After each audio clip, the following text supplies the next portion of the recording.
Paz, Irmandade. Bora lá, vocês estão bem, gente? Nem perguntei, né, se vocês estavam bem. Eu tô com uma dorzinha do dia todo. Não é forte, mas sabe aquela dorzinha, uma lembrança? É uma dor no globo ocular, mais conhecido como bola do olho. Com meus olhos doendo o dia todo, eu não sei o que foi, não. Acho que eu devo ter dormido de cara no travesseiro, será? Enfim, não é forte, mas é uma dorzinha. Mas vamos lá, vamos orar, que o que interessa é a palavra. Oremos. Querido e todo-poderoso Senhor Jesus. Oh, Senhor, nós te amamos. Obrigada, obrigada, obrigada. Nosso coração é grato. Nós estamos alegres pela palavra que o Senhor tem dispensado a nós todos os dias. O Senhor tem iluminado as nossas mentes e nos dado compreensão da tua palavra. Alicerça ela em nós e vai nos moldando. À medida que nós formos conhecendo, nos ajuda nesse sentido, para que nós possamos ser mudados, alterados, transformados para ser melhores segundo a tua vontade. Pelo teu nome, Jesus, que oramos. Amém. Gente, bora lá. Já vamos começar então o 4. Deixa eu puxar mais um pouquinho aqui. Pronto. Aí, ó, parábola do semeador. Bora lá? No início aqui a gente já vê multidão, Jesus ensinando. Lembra o que eu falei? Dinamismo, assim é Marcos. Bora ler o 1 e o 2 do capítulo 4, diz assim, ó. A parábola do semeador. Deixa eu puxar aqui, que às vezes fica tortinho. Eu não vejo. Aí, ó, nem vocês, tá vendo? Bora lá. Novamente, Jesus começou a ensinar às margens do lago. Ao seu redor reuniu-se uma grande multidão, de modo que... Olha, eu esqueci que eu tenho que grifar, né, gente? Se eu não grifar, depois eu não consigo entender. O bom de estar grifadinho é que depois a gente vem lendo só o texto grifado e já faz sentido para nós, né? Então, Jesus aqui, ó, estava ensinando às margens do lago, né? Reuniu-se o quê? Uma grande multidão, de modo que ele entrou em um barco e sentou-se nele. O barco estava no lago, então o barco já estava lá, enquanto todo o povo ficava na praia. Então, o povo na praia, Jesus no barco e o barco no lago. No 2, ele lhes ensinava muitas coisas por parábolas, dizendo em seu ensino. E aí, é interessante, né? Porque Jesus estava ensinando, e é possível ver aqui, e Jesus queria alcançar a todos. Né? Ele queria que todos escutassem. Chegou a multidão. Então aí ele entra no barco, porque ele queria que todos escutassem o seu ensino. Estudiosos afirmam que esse ato seria ideal por conta da acústica, que seria melhor. Alguns lugares lá na Palestina têm uma acústica muito boa. Dizem até que são acústicas perfeitas para discurso, gente. Vocês sabiam disso? Eu não sabia. Achei bem legal, bem interessante. Diz que tem uma caverna perto de Cafarnaum que permitia até que 7.000 pessoas conseguissem ouvir o orador. Que coisa incrível, sem ter equipamento de som, nada do que a gente tem hoje, né? E aqui a gente consegue entender porque Jesus entrou nesse barco, então, por conta disso. Ele queria que as pessoas ouvissem o seu ensino. Jesus tinha compaixão da multidão, nós já aprendemos isso também. E ele queria que todos tivessem oportunidade de ouvir e aprender o que ele estava ensinando. Vocês lembram que eu falei que Marcos está contando sobre a vida de Jesus aos cristãos em Roma, aos romanos? E ele não usou muitas parábolas, porque as parábolas eram mais comum para o próprio povo judeu mesmo.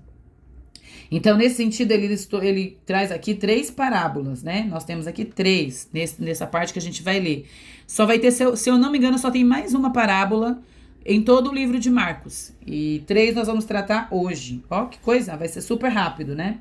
Do versículo 3 ao 20, aí eu não vou ler tudo, mas só para a gente ilustrar, para que a gente consiga entender. Então, começa assim, ó, do 3 ao 20. O semeador saiu a semear, deixa eu ir grifando, ó. O semeador saiu a semear, aqui, né?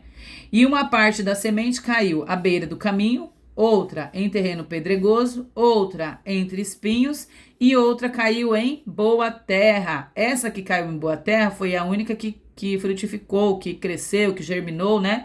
Então ela diz assim, ó. E a que caiu em boa terra deu boa colheita, germinando, crescendo, de modo que produziu 30, 60 e 100 vezes mais. É interessante isso daqui, né? Porque se a gente começa a ler o texto para conhecer e trazer esse entendimento, a gente precisa primeiro entender a história. Saibam contar a história e vocês vão entender o texto. Vai uma dica. Então, por exemplo, aqui, ó, do 3 ao 20, a gente vê que ele está falando uma parábola, então uma história, que fala de um semeador e de sementes, né? E aí no versículo 4, a gente vê que a semente caiu na beira do caminho, terreno pedregoso, no 5, no 7 caiu em espinhos, no 8 caiu em boa terra e produziu a 30, 60 e 100 vezes mais. Então nós vemos que o semeador saiu a semear, mas não está escrito no texto sobre ter arado, preparado essa terra, né?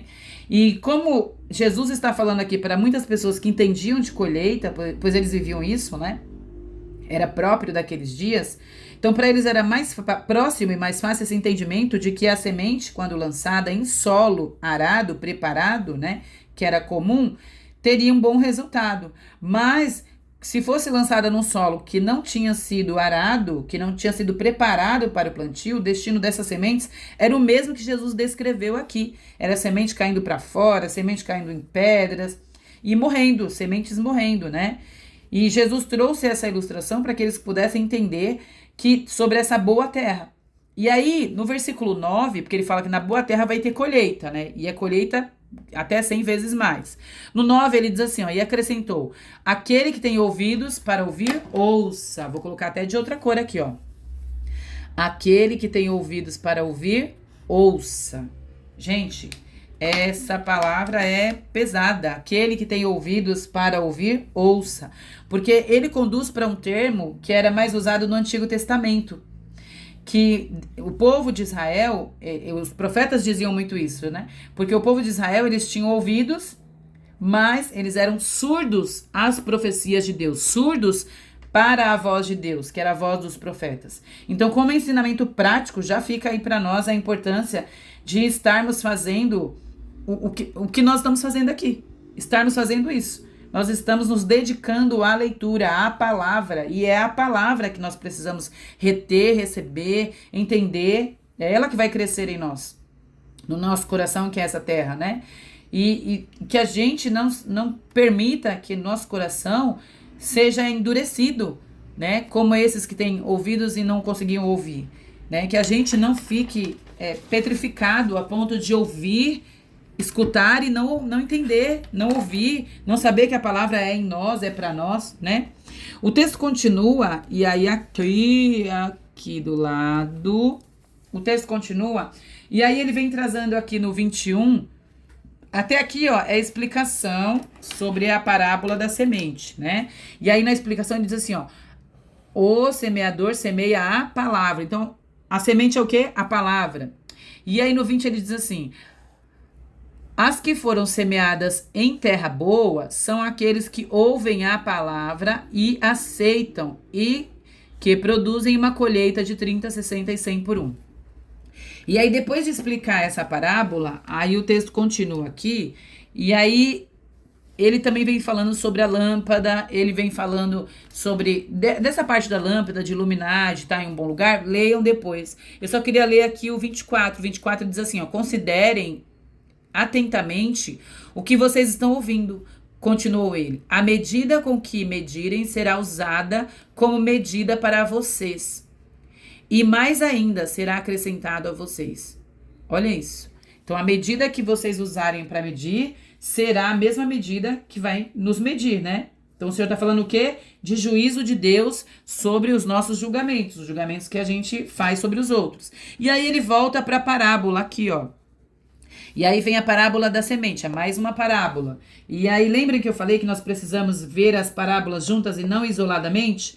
Aqui no 26 nós vemos a parábola da semente. E depois em seguida a parábola do grão de mostarda, que é o que está aqui em cima, ó, do grão de mostarda, né? Então ele trouxe primeiro a parábola do semeador, a da semente e a do grão de mostarda. São 3 parábolas que precisam ser entendidas juntas, né? O que ele está falando, na verdade, é que essa semente, ele falou aqui, que ela precisa ser lançada. Aí ele diz aqui, ó, vou só explicar aqui rapidinho. Ele fala que ela precisa ser lançada, né? E ela germina e cresce por ela mesma. E que o tempo certo vai ter a colheita. Aí na outra parábola, que é a parábola do grão de mostarda, Ele fala desse grão, essa semente que é bem pequena, mas que cresce e produz uma árvore, frondosa, uma planta muito grande, algo que cresce muito. Fala desse crescimento. E aí, quando a gente olha para as 3 parábolas que Jesus explicou, então ele demonstra claramente que a palavra é a semente e que essa palavra é a semente para quê? Para o crescimento do reino de Deus. E aí, se a gente for olhar, vamos olhar para todas as 3 agora, pensando nisso, que a palavra, que se trata de reino de Deus, e que a palavra, essas sementes são a palavra, nós vemos aqui na parábola do semeador, no versículo 11, tá vendo aqui, ó? E ele lhes disse, a vocês foi dado o mistério do reino, aqui ó, do reino, que eu pus uma bolinha, do reino de Deus. Ó, ele tá falando o quê?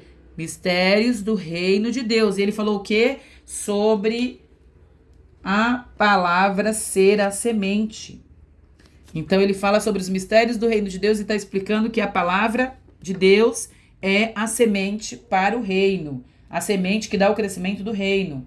Aí na próxima parábola, que é no 26, aqui embaixo, nós temos aqui, ó, aí já fica mais claro ver, porque ele começa assim, ó. E aí ele prosseguiu, então tá dando continuidade à explicação. Ele diz assim, o reino, aqui ó, o reino de Deus é semelhante a um homem que lança a semente. Mais uma vez. Então o reino de Deus fala sobre a palavra ser a semente. O reino de Deus fala de um homem que traz essa semente, que é a palavra. E aí depois ele conclui na parábola do grão de mostarda, do 30 ao 31, diz assim, ó, novamente ele diz, ao que compararemos o reino de Deus? Ele pergunta, ao que compararemos o reino de Deus? Que parábola usaremos para descrevê-lo? Olha aí, este se assemelha a um grão de mostarda, mais um grãozinho, uma semente, olha aqui, ó, que é a menor semente que se semeia sobre a terra. No entanto, uma vez plantada, cresce e se torna a maior das hortaliças. É impressionante, né? Então ele está fazendo menção a isso, que a palavra é a semente e é a semente que vai fazer crescer o reino. Qual é? É a palavra. Então a palavra é o ponto central, o ponto principal aqui para o crescimento do reino de Deus. E aí depois ele vem já para uma cena que a gente ama, que é o quê? Jesus acalma a tempestade. Acho que não tem um cristão que não goste desse texto. Muitas igrejas pregam e repetem as pregações em cima desse texto, né? Só que essa aqui é a outra, que ele acalma a tempestade, tá? Essa daqui vai do 35 ao 41. Vamos ler? Não, já tá 13 minutos, não posso ler não. Os discípulos já tinham visto muitos milagres, né? Muitos milagres. Só que aqui Jesus fala, vamos pro barco, nós vamos pro outro lado. E eles foram, e aí começa aquela tempestade, Jesus está dormindo, né? Jesus está dormindo. Eles já tinham visto vários milagres de cura, de libertação, expulsou demônios e tantas outros milagres, né? Mas eles não tinham essa noção de que Jesus dominava até as forças da natureza. Isso era algo de um Deus somente, né? Eles acreditavam isso era algo de um Deus. Então, Jesus está se apresentando ali para eles quando ele acalma essa tempestade. Era algo inacreditável. Eles estavam diante de um poder inimaginável para eles. Jesus é muito poderoso e ele se apresentou assim para eles naquele momento. E o fato de Jesus dominar a tempestade, acalmar a tempestade, foi só com uma palavra, é muito característico de confiança em Deus. Ele tinha poder para isso, confiou em Deus. E no meio da tempestade ele estava mostrando mais ainda essa confiança, porque ele dormia, né? Então ele está confiando em Deus. Então glória ao Todo-Poderoso. Ele é poderoso, ele é grande em poder, em glória. Esse é o nosso Senhor. Então, como ensinamento prático, fica então essa necessidade da gente entender o reino, e esse reino tem a palavra. Eu volto de novo aqui, ó, volto para a palavra. E a palavra precisa ser lançada. Nós não podemos reter, que fique esse ensinamento prático para nós. A gente não pode guardar, esconder, como tinha a lâmpada, né, a candeia. Nós não podemos esconder, nós não podemos guardar. Essa semente tem que ficar sendo lançada o tempo todo. E a palavra ao seu tempo, o Senhor fará germinar e Ele é que vai fazer essa colheita. Nós nem vamos saber, nem precisamos saber, nem ver. Então, aleluia. Louvado seja o nome do nosso Senhor que nos dá essa palavra. Vamos frutificar, vamos semear, vamos lançar a semente que é a palavra. Louvado seja.